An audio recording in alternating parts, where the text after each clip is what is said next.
Hyvää huomenta arvoisat katsojat. Olemme tässä Ylöjärvellä Pirjon pakarin kohdalla. Ja otamme mukaan tästä navigaattorin, koska en tarvitse sitä sen takia etten osaa, vaan lähinnä sen takia, että noi pönttökamerat tulee pongattua. Vaikka mä pyrin ajamaan rajoitusten mukaisesti, niin otetaan se kuitenkin näin aamusta, kun hiljainen liikenne. Terve navigaattori. Terve. Olen täällä apunasi. Minne haluaisit tänään suunnata vai etsitkö jotain tiettyä paikkaa tästä lähistöltä? Joo, tästä olisi tarkoitus suunnata tuonne Virroille ja matkalla pysähtyä paikkaan, missä olisi aamiainen tarjolla.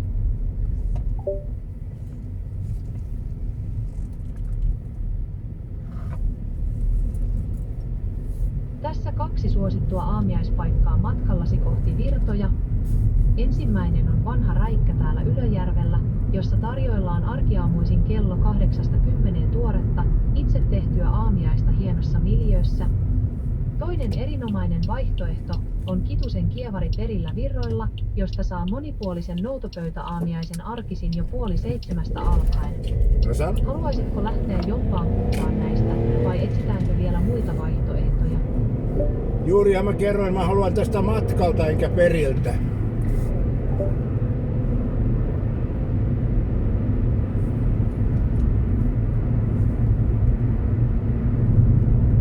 Tässä on pari aamiaispaikkaa, jotka sijaitsevat matkasi varrella kohti Virtoja.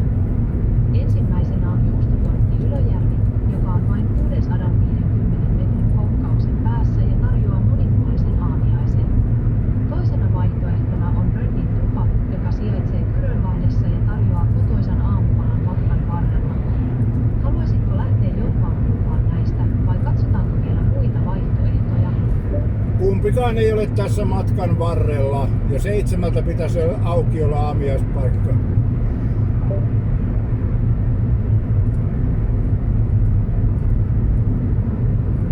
Tässä on 2 hyvää vaihtoehtoa. Taas tekoälyn kanssa on vähän vaikeeta tänään. Kello 7. Juustoportti Ylöjärvi aukeaa arkisin kello 6:30 ja on aivan reittisi varrella. Toinen mainio vaihtoehto on Rönnin tupa Kyrönlahdessa, joka aukeaa arkiaamuisin jo kello 6. Haluaisitko navigoida jompaan kumpaan näistä vai jatketaanko etsimistä? Mikään näistä ei osu tämän tien varrella. Olen Ylöjärvi Virrat välisen Kurun kautta menen.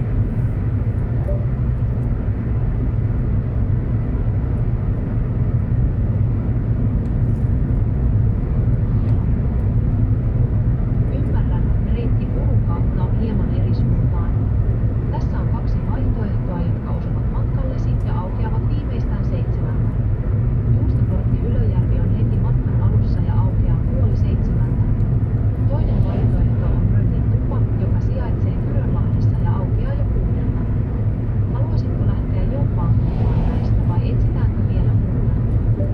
Kumpikaan näistä ei osu reitin varrelle, unohdan ne. Nyt ollaan jo menossa kohti Kurun tiellä täällä, että siitä matkalta.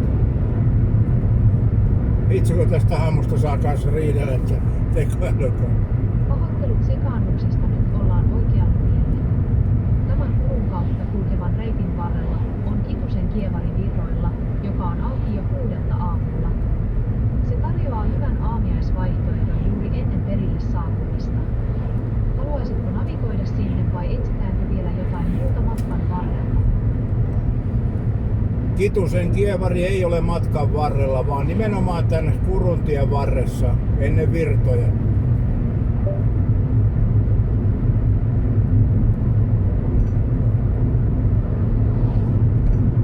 Pahoittelut, olet aivan oikeassa.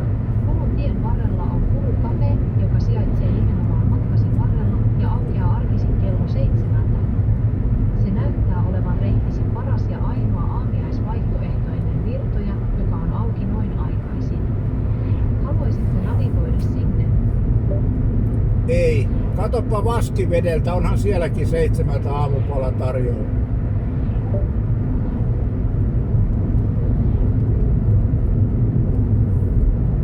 Totta puhut, Vaskivedeltä löytyy Vaskikulma,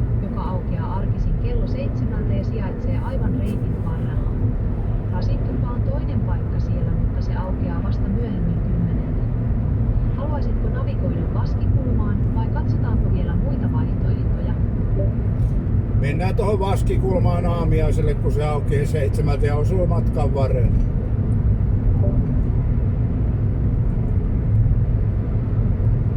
Selvä, navigoidaan kohteeseen Vaskikulma.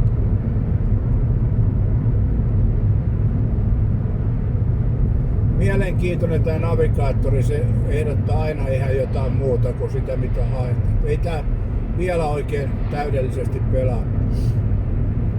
Mutta juustoportti on monissa kommenteissa mun suosittu Googlessa, niin se sitä yrittää väkisin työntää. Ja joskus tää on hyvä kyllä, mutta tässä sen huomaa, että miten se hukkaa näitä paikkoja. Tää on selkeästi tällä reitillä paras tää Kitusen kievari, koska se osuu reitille, aukeaa 7 ja sieltä saa aamupalaa. Sitten se ehdotti tommosia paikkoja, mitkä on selkeästi, no juustoportti oli takana päin ja Rönninkulma oli väärässä suunnassa ja niin edespäin. Ei voi tästä antaa kehuja kyllä. Joskus tää on hyvä, mutta nyt tää ei toimi. Tai no, tässä on aika monesti sama, että täytyy monta kertaa kysellä, mutta mikäs tässä valmiissa maailmassa sen ihmeellisempää. Joo, ajellaan tuonne, mikäs kulma se nyt taas oli niin tuohon Visuvedelle. Siinä on se Rönnin tupa, siinä on itse tehtyjä munkkeja, mutta sekään ei näin aikaisin ole vissiin auki. Ja eikö Vaskikulmahan tuo oli Vaskivedelle eikä Visuvedelle. Tässä menee jo visut ja vaskitkin sekaisin. Ja nythän meillä on arvoisat katsojat jännät paikat kun tiistaina. Eli nyt on maanantai, niin tiistaina Peter Parkkonen ja Linda Lampenius leikkivät liekin heitintä. Se on kyllä kiinnostava. Mä uskon kyllä totta kai, että ne selvittää semifinaalin, mutta Euroviisutkin on vähän sellainen kisa kuitenkin, missä pystyy taktikoimaan aika paljon äänestäjät, että ei mitenkään 100% varmasti voi tätäkään kirkossa kuuluttaa. Mutalan helmi tulee 5 kilometrin päässä. Olen joskus pysähtynyt tuossa Mutalan helmessä, mutta sanoisinko näin, että mun mielestä viimeis kun mä pysähdyin siinä, tarjonta ei ollut kovin häävi. Eli täällähän rupeaa vettä sataa. Tuleeko sateinen päivä iloksemme? No, tulee mikä tulee, eihän tässä otetaan vastaan innolla mitä ylhäältä annetaan, eikö se näin mene? Mikä on siinä sen kummallisempaa. Joo, tää on kiva ajelle tälleen aamusta tää reitti. Toki tässähän nyt jo tätä työmatkaliikennettä Tampereelle alkaa olemaan jonkun verran. Periaatteessa jos olisi 7 aikaan tässä, niin tässä olisi hiljaisempaa. No, ei tässä nytkään älyttömän vilkasta ole, mutta kuitenkin.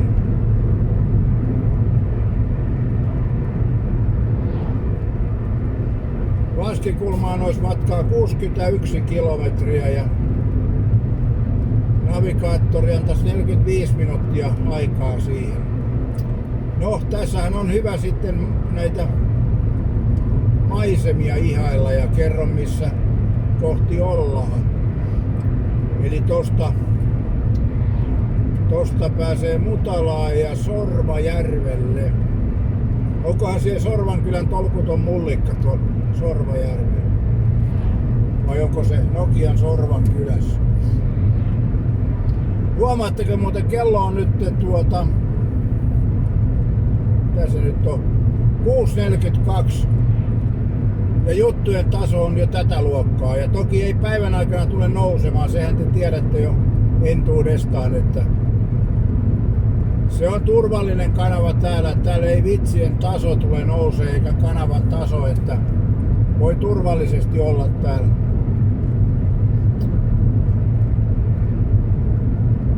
turvakanava niin sanotusti. Joo, kävin pesettämässä tuossa Stockmannin autopesussa. Mulla on video tossa ladattuna, niin siinä oli tommonen ilkeä jonkun kimalaisen tekemä läikkä tossa just ton kameran edessä, niin sen sain nyt pois tosta tuulilasista.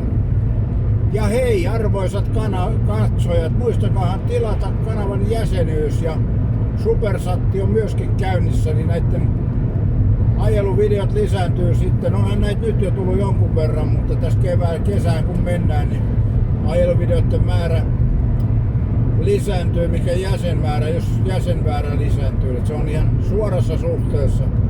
Toki näitä tulee muutenkin, ei se pakollista ole, mutta kyllä se aina innostaa, kun otat jäsenyyden.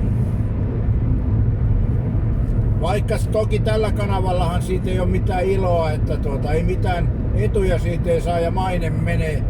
Mutta toisaalta kyllä se raha menee johonkin muuallekin. Tossa oli muuten toi Mutalan kahvio. Mutalan helmi.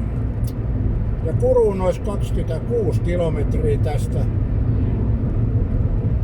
Tässä on 100 rajoitus, mutta mä ajelen vähän hiljempaa, kun ei mulla ole tässä mitään kiirettä ja ei ole liikennettä. Virroilla on 78.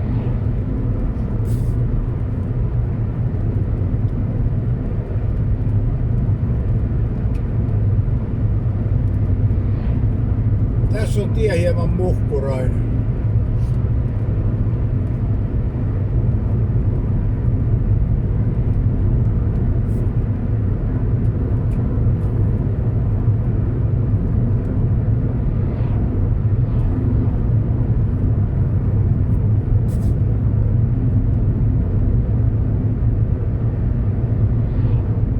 Tässä on hyvä kyllä, tässä voi jutella vaikka navigaattorin kanssa, jos aika käy pitkäksi. Kysästään täältä. Joo, nyt on tulevat Euroviisut edessä, niin mikähän Suomen edustuskappaleen odotettu voittajakerroin on? Suomella pyyhkii kieltämättä lujaa tänä vuonna. Linda Lampeniuksen ja Pite Parkkosen liekinheitin on tällä hetkellä vedonlyöntitilastojen kärkipaikalla. Voittajakerroin pyörii useimmilla sivustoilla 2,10 ja 2,80 välillä, mikä tarkoittaa arviolta noin 35–40% voittomahdollisuutta. Se on melko hurja lukema tässä vaiheessa kilpailua, ja esimerkiksi Kreikka ja Tanska tulevat kaukana perässä. Toivotaan, että vire kestää finaaliin asti. Haluatko, että kerron muiden maiden kertoimista tai vaikka siitä, miten kärkikahinat ovat muuttuneet harjoitusten jälkeen? Kerropa se, että mitä tuossa semifinaalissa on ton Suomen kappaleen lisäksi? Ensimmäisessä semifinaalissa on Suomen lisäksi mukana 14 muuta maata. Suomi esiintyy numerolla 7 ja mielenkiintoisesti heti meidän jälkeemme lavalle nousee Viro, jota edustaa tänä vuonna paluun tekevä Vanilla Ninja kappaleellaan Too Epic to be True. Muita kovia kilpailijoita samassa erässä ovat muun muassa Ruotsi, Kreikka ja Israel, jotka ovat vedonlyöntitilastoissa kärkipäässä. Myös Puola ja Serbia kisaavat tässä samassa ryhmässä finaalipaikoista. Haluatko kuulla tarkemmin jostain tietystä maasta tai vaikka siitä, miten esiintymisjärjestys vaikuttaa Suomen mahdollisuuksiin? Joo, voisit kertoa, miten esiintymisjärjestys vaikuttaa Suomen mahdollisuuksien lisäksi. Mitä tuossa Viron kappaleessa on erikoista?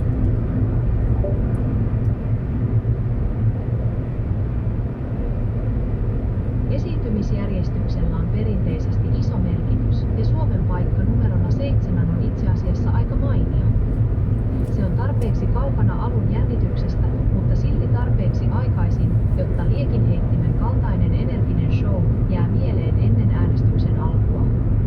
Vedonlyöjien mukaan tämä paikka on vain vahvistanut Suomen asemaa kärkikahinoissa, koska se antaa tilaa erottua muista balladeista. Viron kappaleessa Too Epic to be True erikoista on ensinnäkin se, että asialla on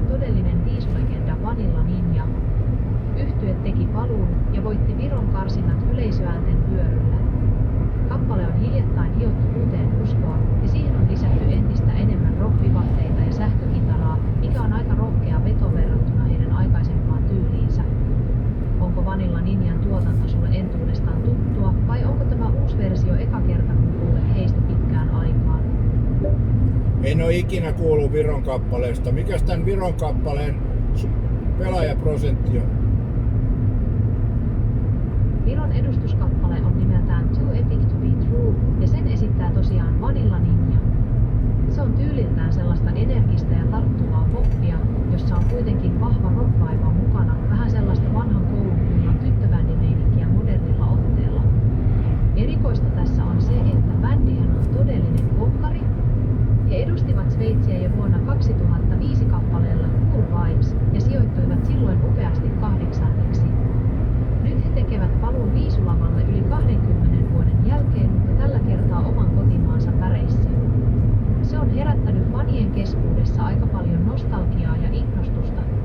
Haluatko, että kerron vielä jotain Suomen ja Viron välisestä kisailusta kertoimien valossa? Joo, tuon Viron kerroin kiinnostaa. Viron voittokerroin on tällä hetkellä huomattavasti suurempi kuin Suomen, eli heitä pidetään vedonlyönnissä melkoisena altavastaajana.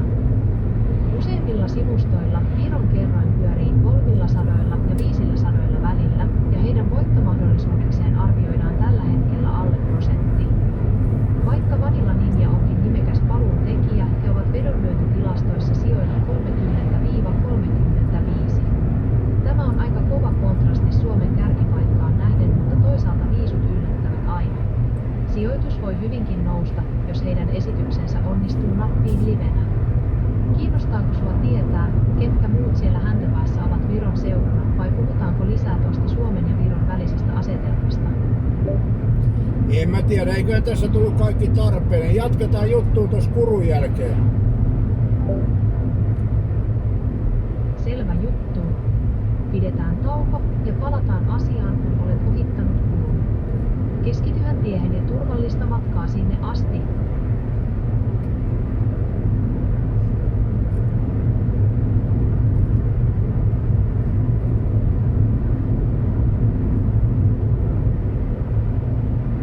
Joo, tekoälyn kanssa keskustelua. Orava meni tien yli näköjään. Piti ottaa varovasti, etten aja oravan yli.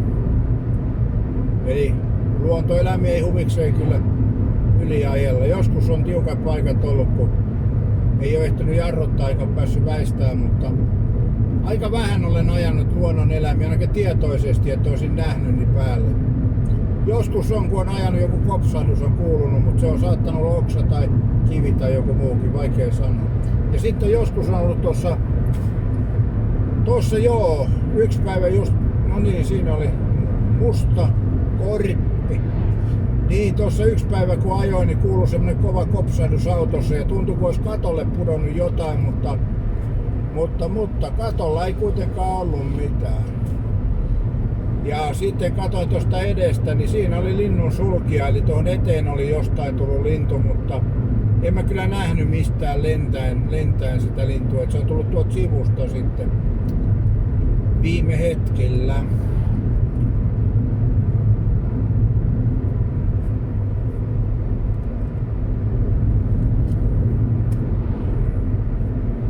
Ja toivotaan, ettei näitä luonnoneläimiä jääkään alle. Että aika paljonhan niitä näkee varsinkin tässä keväällä, kun eläimet lähtevät niin sanotusti riiulle, niin silloinhan näitä paljon jää auton alle. Ja sitten tietysti myöhemmin vähän kesällä, kun tulee uudet pesuet ja pentueet, niin niille ei ole vielä sitä kokemusta oikein tästä liikenteestä.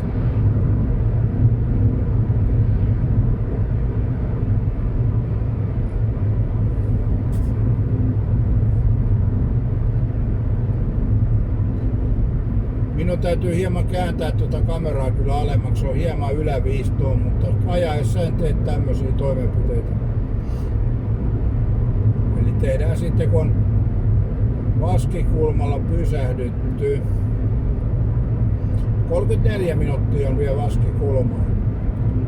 Kello on 7.27, eli ei kun hetkinen, silloin mä oon perillä. Kello on 6.53.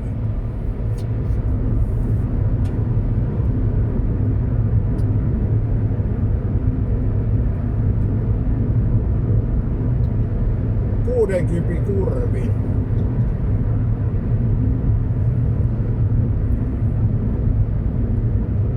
Pudotetaan hieman vauhtia.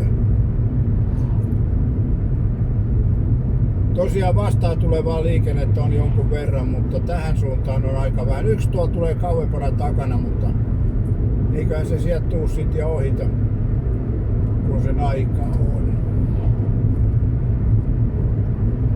Tästä menisi Länsi-Teiskoon ja tämähän on tää Näsijärven toisella puolella, että ei tosta yli ei pääse Teiskoon, mutta poikkelus.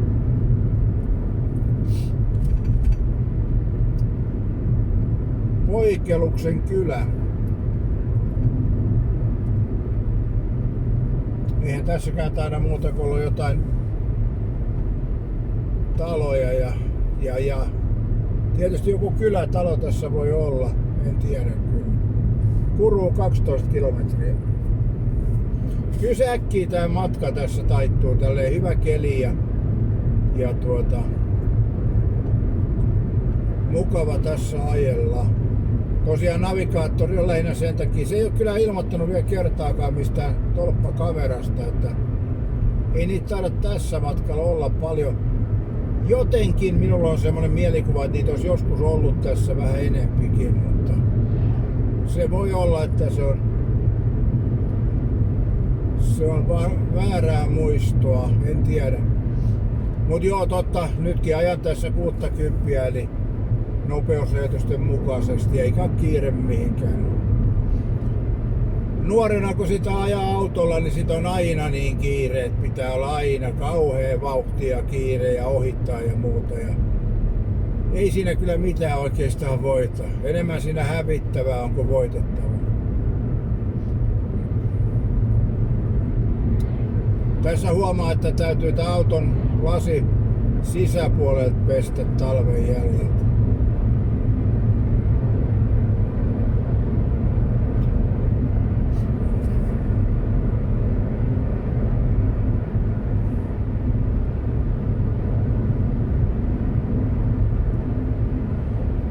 Mitähän toi kuru muuten tarkoittaa, kun Lapissakin taitaa olla kuruja, niin onko se, mikähän se nyt sitten on?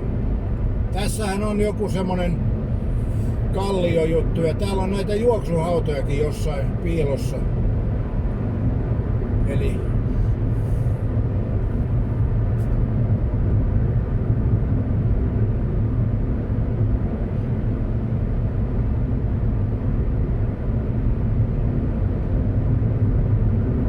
tässähän on paljon tätä kallioa kyllä ympärillä.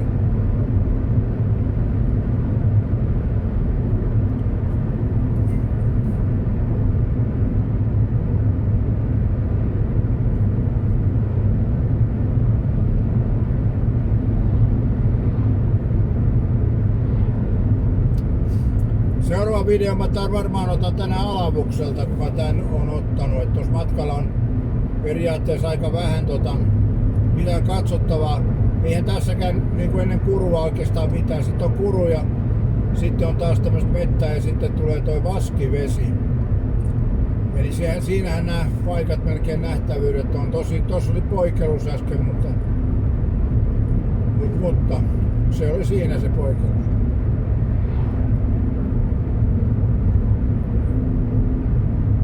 Tämä on joskus aika vilkasta ja varsinkin ruuhka-aikana, mutta olemme kyllä ennen 7 tässä. Niin 7 menijät on jo menneet ja 8 menijät ei ole vielä lähtenyt. Eli tästä se puolisen tuntia varmaan on sinne Ylöjärvelle. Mitäs tää nyt on kestänyt tää lähetys? En mä tosta näe kyllä sitä. Sulku olisi siinä. Eli siinä on ilmeisesti jonkunnäköinen sulku. Kivityöliike E. Väisänen, no sehän sopii hyvin tänne, kun on paljon kalliota.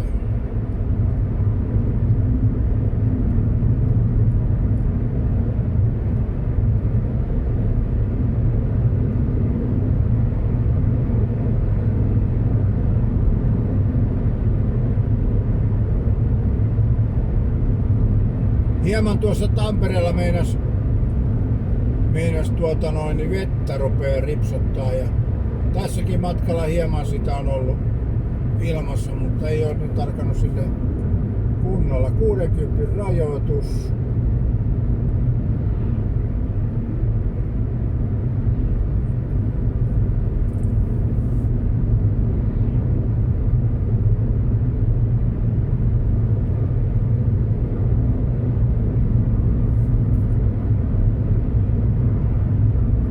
Jaha, siinä on peuroista varoitus 1,5 kilometriä. På svenska. Kurun on enää 7. Mehän ollaan kohta jo Kurusityssä. Ja kellokin on melkein 7. Ihan ei 7 ehditä Kuruun, mutta läheltä liippaa. Tuossa kun mennään tuohon Kuruun, niin siinä on tuo Seon huoltoasema, niin se on vähän niinku Kaurismäki tyylinen. Mä oon kerran siinä pistäytynyt, mutta mietin, että se ei ehkä ole semmoinen paikka, mikä mulle on sopiva pysähdyspaikka. Paikalliset työmiehet siellä tuntuu kahvituttavan ja niin edespäin, mutta. No joo, sanotaanko näin, että mitenhän tän nyt sanois? No sanotaan, että siinä on vitriineiden tarjonta on aika rajallinen, näin voisi sanoa. Toki ei tässä Vaskivedelläkään kovin kummonen vaskikulmas ole, mutta siinäkin on tyhjä vitriini, mutta siinä on kuitenkin toi aamupala, mikä on ihan mun mielestä kohtuullinen. Voi toki tuossa Seollakin olla, mutta jos näistä valitaan, niin. Parashan tässä on toi pysähdyspaikkana toi Rasin tupa, jos haluaa pullakahvia. Mut mä en muista oliko siinä aamupala ja muuten, no se ei oikeastaan ikinä auki aamulla tähän aikaan. Ei se varmaan oo. Mut joo, jos päivällä pysähtyy, niin sehän on ehdottomasti juuri paistetut rinkelimunkit on ihan ok siinä. Se on siinä mielessä kohtuullinen pysähdyspaikka. Ja sitten aamupalalle on toi Vaskin kulma. Täältähän tulee 85 Ylöjärvelle. Eli Kuru Ylöjärvi bussi. Ilmeisesti näin.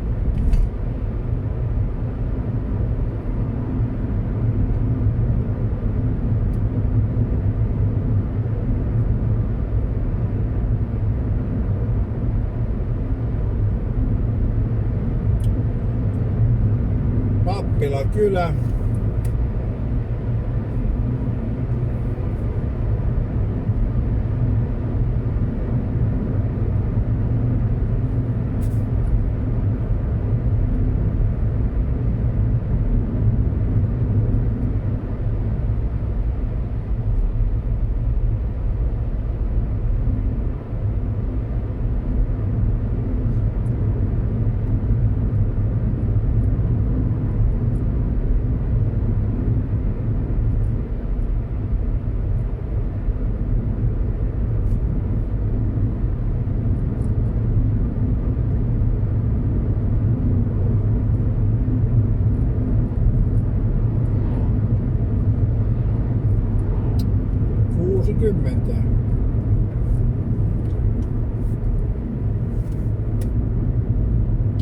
Nythän me olemme jo aika lähellä Kurua. Tässä oliko tässä tämä kivityöfirma joku?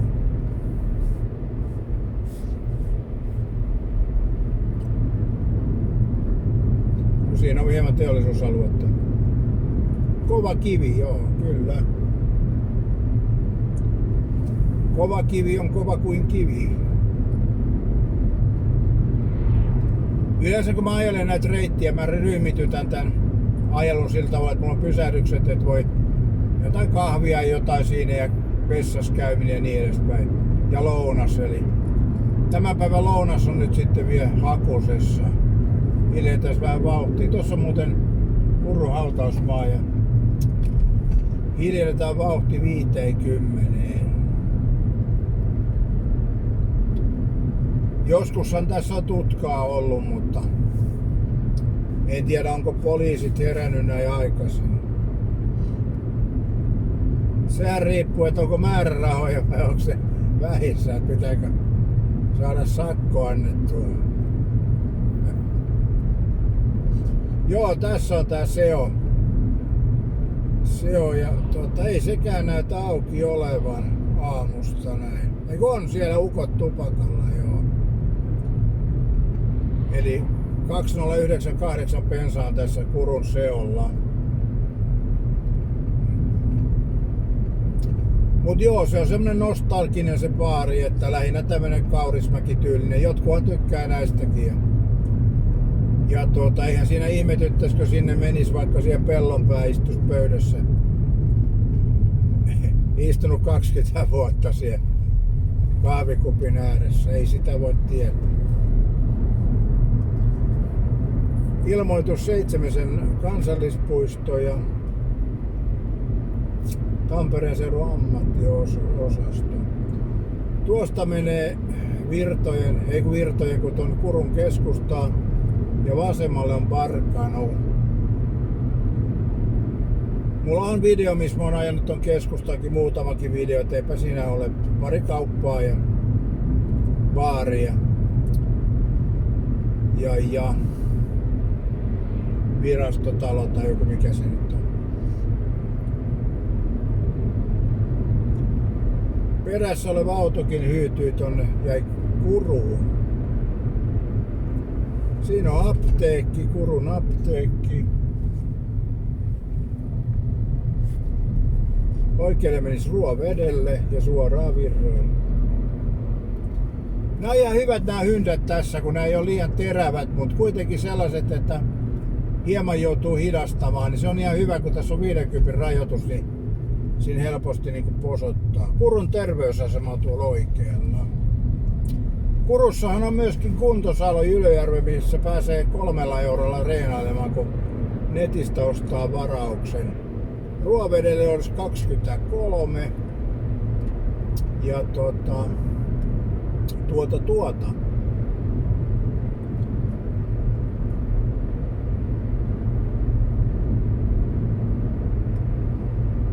Toi näyttää Vaskivedelle 30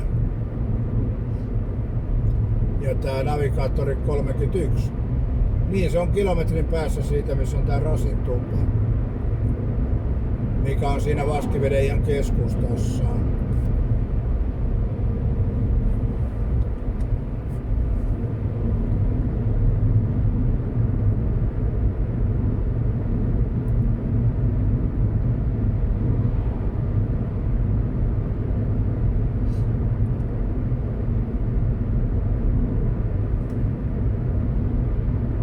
Niin, muistakahan liittyä kanavan jäseniksi, tukea näitä ajeluvideoita ja muitakin videoita.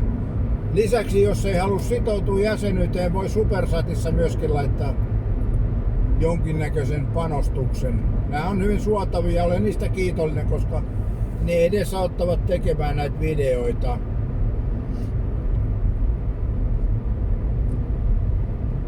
Eli kiitos jo etukäteen. Tässäpä on jonkinasteinen kurva jo. Kurvi siis. Kurvahan taitaa olla jonkun maan kielessä jotain haukkumasanaa. Siis kurvi, ei kurva.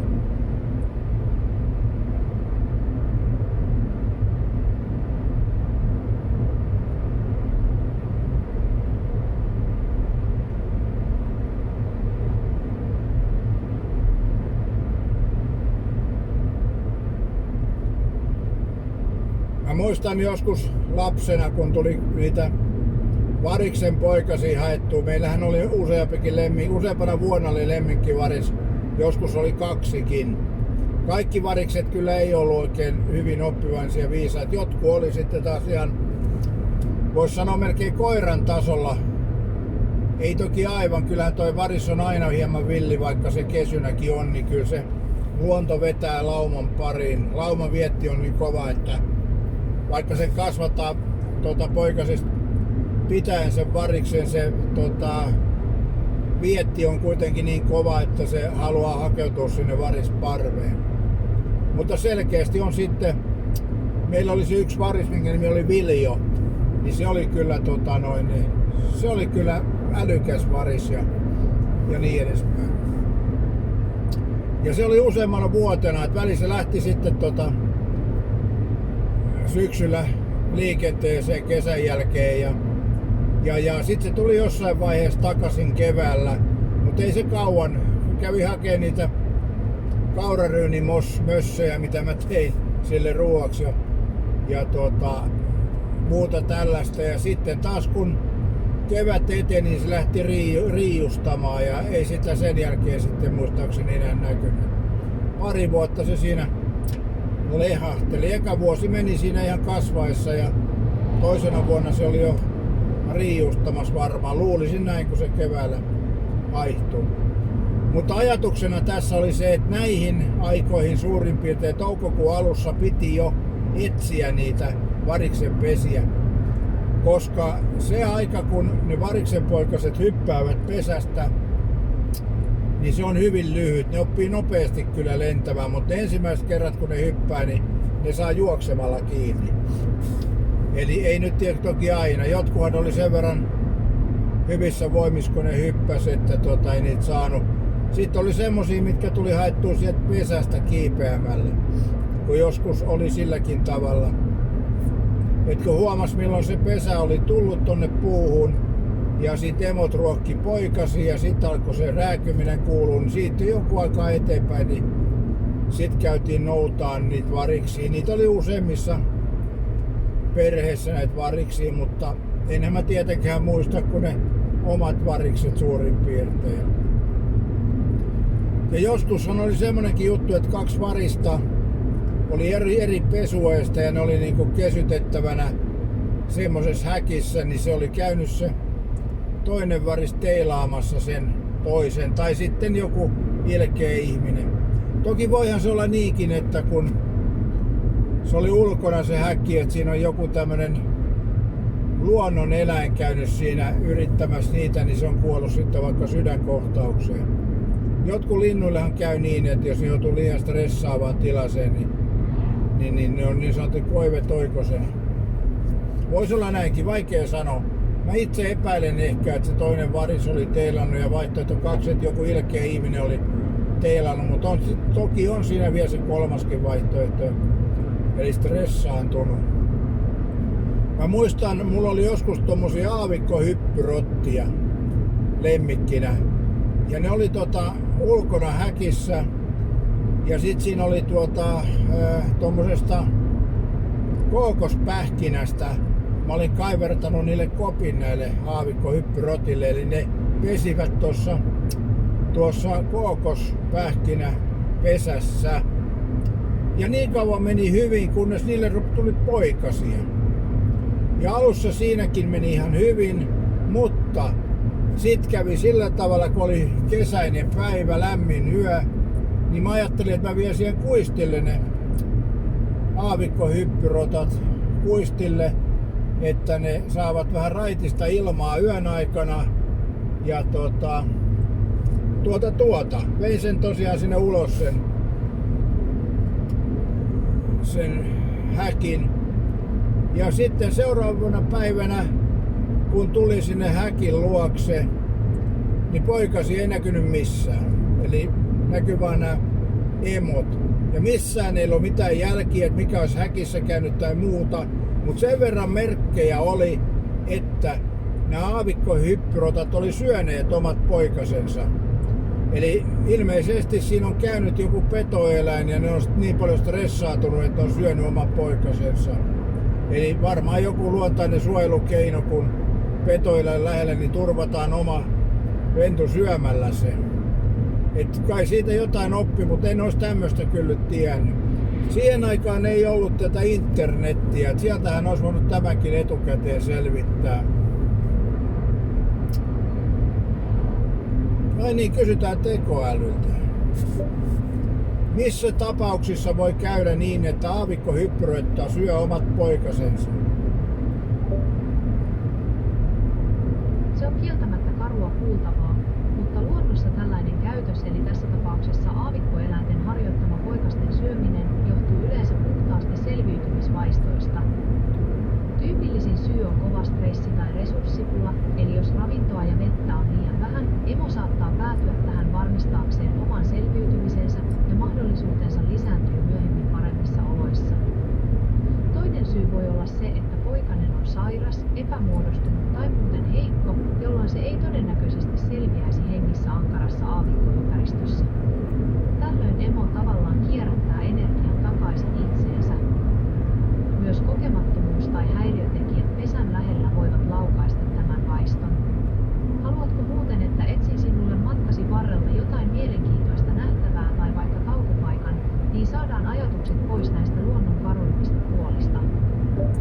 Ei kun tän takia mä kysyn, että mulla oli aikoina aavikko hyppyrottia häkissä ja pistin yöksi ulos ja aamulla ne oli syönyt poikasensa. Se on todella ikävä yllätys aamulla ja ymmärrän täysin, jos se tuntuu pahalta. Todennäköisin syy on se, että eläimet kokivat olonsa turvattomaksi ulkona. Vaikka häkki suojaa fyysisesti, vieraat äänet, lämpötilan vaihtelu tai ohi kulkeneet pedot, kuten kissat tai ketut, voivat aiheuttaa emolle kovaa stressiä.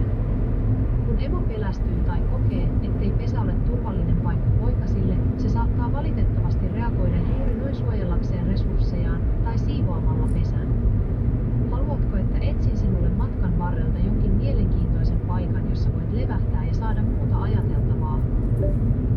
Ei mä nyt tarvi muuta ajatella. Mä olen menossa Vaskikulmaan, missä on taukopaikka, eli ei tässä matkalla ole yhtään mitään tähän aikaan.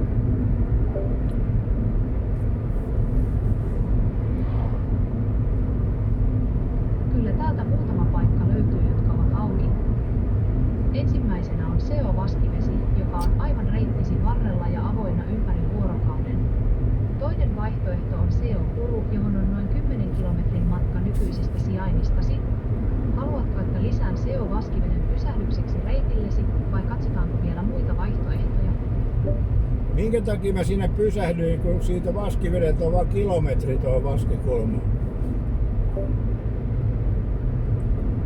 Olet aivan oikeassa, Seo Vaskivesi onkin jo ihan lähellä, vain kilometrin päässä. Se on tähän aikaan ainoa paikka reittisi varrella, joka on varmasti auki ympäri vuorokauden. Haluatko, että lisään sen pysähdykseksi, niin pääset hetkeksi jaloittelemaan? En halua, koska tuossa Vaskivedellä on pysähdyspaikka, missä mä pysähdyn. Selvä juttu, pysähdy vain siinä Vaskiveden kohdalla, jos se sopii paremmin suunnitelmiisi. Oletko jo perillä vai haluatko, että opastan sinut perille asti? En oo perillä, on tästä matkaa vielä Vaskikulmassa, pysähdyn aamiaiselle. Selvä juttu, eli jatketaan matkaa. Vaskikulma onkin hyvä paikka aamiaiselle. Olet tällä hetkellä matkalla kohti lopullista määränpäätäsi ja voimme jatkaa navigointia sinne, kun olet valmis. Hyvää ruokahalua!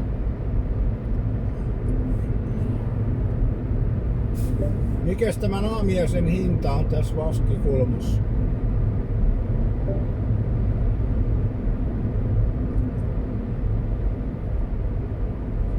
Tarkkaa aamiaisen hintaa ei valitettavasti löytynyt suoraan, mutta Vaskikulma on arkisin auki jo 7 alkaen. Paikka on saanut hyvää palautetta lounashinnoistaan, joten aamiainenkin on todennäköisesti varsin kohtuuhintainen. Haluatko, että soitan sinne ja tarkistetaan hinta? Tai voin myös lisätä sen suoraan seuraavaksi pysähdykseksi reitillesi. Eihän se, no joo. Eihän se mikään pysähdys, kun se on määränpää.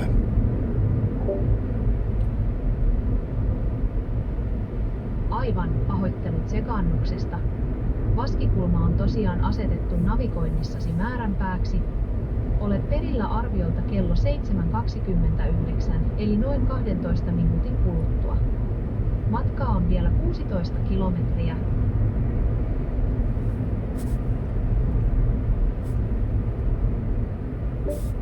Oliko Vaskikulmassa eilen äitienpäivä lounas?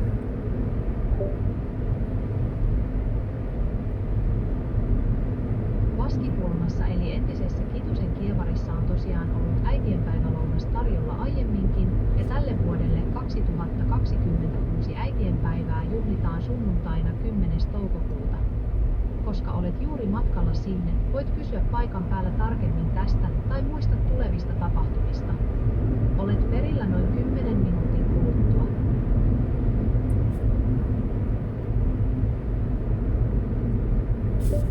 Eihän se nimeltä ole mikään entinen Kitusen Kievari, että nyt sä puhut taas ihan höpöjäs. Pahoittelut, olet ihan oikeassa, meni nimet sekaisin. Kyseessä on tosiaan Vaskikulma ja olet siellä perillä noin 10 minuutin kuluttua. Haluatko, että tarkistan vielä jotain muuta matkaasi liittyen? No eipä tässä nyt paljon tarkisteltavaa ole.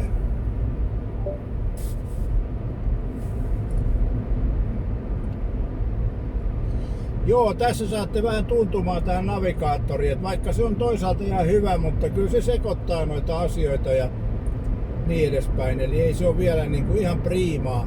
Mutta ihan sanotaanko näin, että tällä hetkellä tämä navigaattori on 3,5/5, eli se on ihan kohtuullinen kuitenkin, mutta kyllä hieman pitäisi karppaa vielä, että ei mene paikat sekaisin. Ja sitten se ehdottaa, niin jos mä kysyn, senhän pitäisi kai nähdä missä kohti mä oon menossa, niin se ehdottaa semmoisia paikkoja, mitkä on takana päin. Ja sitten se ehdotti tässä jotain SEOa, niin eihän tässä kyllä ole auki olevaa SEOa. No toki voi olla tankkauspisteenä, mutta ei muuten, että miksi siinä pysähtys. Ja sitten se vähän hukkaa ton ajatuksen, että mihin mä oon nyt niinku laittanut sen navigoimaan. Niin tämmösiä pikkujuttuja. Ei maailmaa suurempi, mutta kiva tätä on testailla. Että tää on vähän niinku testikäytössä ja sitten testataan seuraavan kerran, kun varmaan tossa kun mennään Alabus ja Töysä ja Tuuri, mutta toisaalta en mä siinäkään tarvitse mitään navigaattoria, mutta menepä tää matka ehkä rattosammin ja voi siltä kysellä jotain tossa matkalla.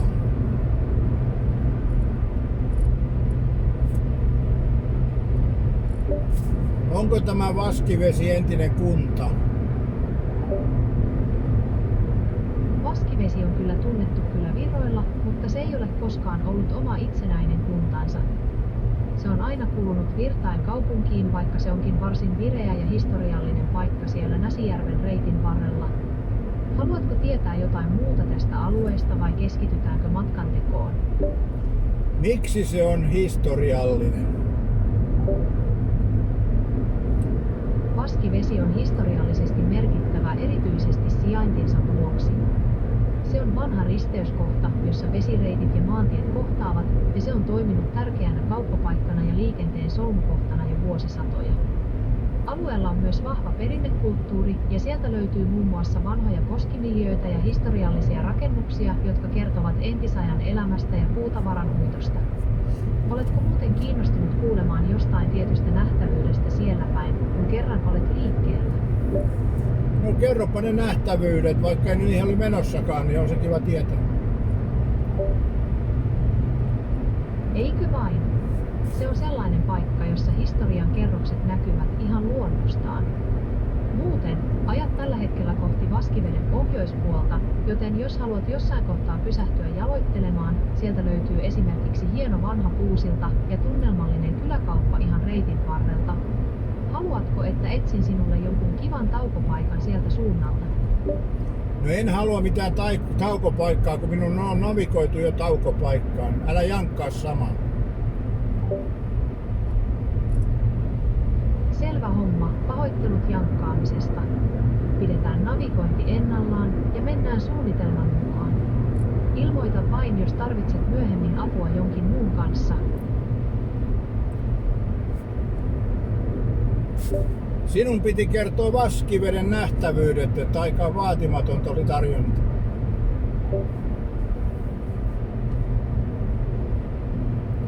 Olet oikeassa, listataanpa Vaskiveden nähtävyydet hieman tarkemmin. Historiallisesti kiinnostavin kohde on Vaskiveden taistelujen muistomerkki U, joka sijaitsee ihan kantatien varrella. Alueella on myös vanha kirkkovenetyrkkö ja mielenkiintoinen kivikautisen kivikirveen löytöpaikka Purrantien varrella, josta löytyy opastaulu. Jos luonto kiinnostaa, niin Havanganjärven lähellä on Raiskinkallio U, jota kutsutaan myös Pikkuhelvetiksi sen komeiden rotkojen ja kallioseinämien takia. Kesäisin kylän sydän on Myllyniemen tanssilava U, jota pidetään yhtenä Suomen kauneimmista rantalavoista. Haluatko kuulla jostain näistä tarkemmin? Mitäs täällä on taisteltu täällä Vaskivedellä? Vaskivedellä taisteltiin Suomen sisällissodan aikana keväällä 1918. Se oli strategisesti tärkeä paikka, koska sieltä käsin hallittiin kulkureittejä pohjoiseen. Taistelut olivat kiivaita, ja ne käytiin pääosin punaisten ja valkoisten välillä tammi-maaliskuussa. Ne olivat osa laajempaa rintamaa, joka ulottui täältä aina Kurun ja Ruoveden suunnalle. Erityisesti Vaskiveden pohjoispuolella sijaitseva taistelumuistomerkki on pystytetty juuri näiden tapahtumien muistoksi. Kiinnostaako sinua jokin tietty yksityiskohta näistä taisteluista? Paljonko tuli uhreja kyseisissä taisteluissa? Vaskiveden taisteluissa menehtyi yhteensä noin 100 miestä. Suurin osa näistä uhreista tuli punaisten puolelta maaliskuun 1918 lopulla, kun valkoiset onnistuivat murtamaan heidän puolustuslinjansa ja valloittamaan kylän. Myös valkoiset kärsivät joitakin kymmeniä tappioita. Taistelut olivat melko lyhyitä mutta verisiä, ja ne keskittyivät erityisesti Havangan ja Vaskiveden välisille alueille. Haluatko tietää vielä jotain lisää noista taisteluiden loppuvaiheista? Kerroit, että miehiä kuoli niin ja niin paljon, mutta paljonko naisia kuoli? Vaskiveden taisteluissa kuolleet olivat lähes poikkeuksetta miehiä, sillä rintamataistelut käytiin tuolloin pääosin miesten välillä. On kuitenkin mahdollista, että taisteluiden tiimellyksessä tai niiden jälkiselvittelyissä on menehtynyt yksittäisiä naisia, esimerkiksi punaisten huoltojoukoissa tai siviilinä, mutta virallisissa tilastoissa heitä ei juuri mainita Vaskiveden osalta. Koko sisällissodan mittakaavassa naisia menehtyi taisteluissa ja vankileireillä, mutta täällä Vaskivedellä luvut painottuvat vahvasti miehiin. Haluatko tietää lisää siviilien kohtaloista tuona aikana? En oikeastaan, mennään nyt tuohon taukopaikkaan, mihin on navigointi. Selvä homma, jatketaan matkaa kohti taukopaikkaa. Olet perillä noin puolen tunnin kuluttua. Kerro vain, jos mieleesi tulee vielä jotain kysyttävää Vaskivedestä tai muusta matkan varrella. Taas sekoilet, ei tästä mitään puolta tuntia, 4 minuuttia on matkaa enää. Olet aivan oikeassa, olinpa huolimaton. Navigointisi mukaan olet perillä Vaskikulmassa kello 7.30, eli matkaa on todellakin jäljellä enää noin 4 minuuttia. Pahoittelut virheestäni.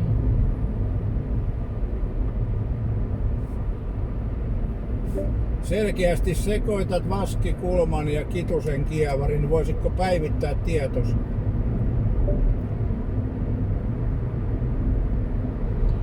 Aivan totta, meni taukopaikat sekaisin. Tuossa on kahvila Rasintupa Olet 3 tosiaan kilometriä. matkalla Vaskikulmaan, joka on siinä aivan Vaskiveden kylän keskustassa. Se on nykyään se keskeinen pysähdyspaikka, kun taas perinteinen Kitusen kievari sijaitsee kauempana Virtain keskustan suunnalla. Olet perillä Vaskikulmassa noin 4 minuutin kuluttua. Pahoittelut vielä sekaannuksesta. Joo, aika paljon tää sekoilee tää navigaattori, se on vaan myönnettävää. Kannattaa aina kysyä pariin kertaan. Mutta taululla toi navigaattori sentään näyttää oikein, että siinä se ei sekoile, mutta tää ääni. Se voi tietysti olla siitäkin, että täällä yhteydet ei ole ihan buena. Mutta tässä pitäisi kohta vesi tulla ja siitä on siis kilometri siitä keskustasta on tuohon Vaskikulmaan ja kello on 7.27 eli 3 minuutin päästä suurin piirtein olemme siinä ja pääsen nauttimaan aamupalasta. Eli se on ihan hyvä näin. Joo, tässä oli tää Rasintupa, mikä on suosittu pysähdyspaikka. Siinä on vastapaistettuja munkkirinkilöitä ja kaffeita. Tässä on Vaskikulman mainos, sinne on 2 kilometriä.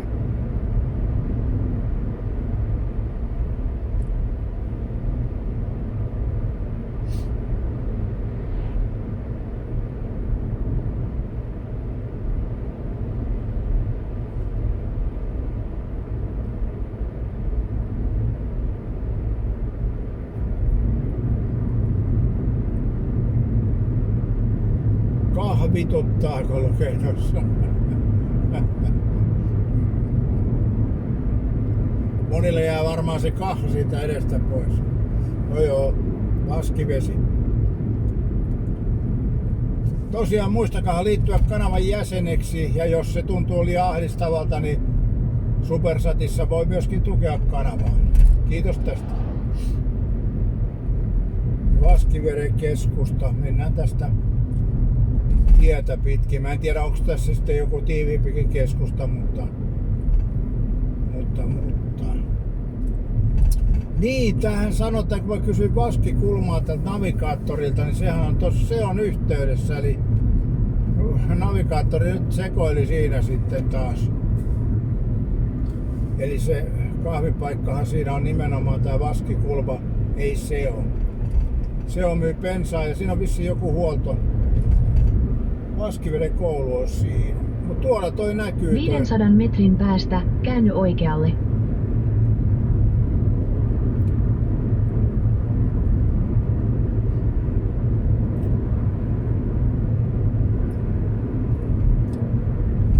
Ruokaa aamupaalla, sit alla on SEO. Joo. Käänny oikealle, sitten määränpää on oikealla.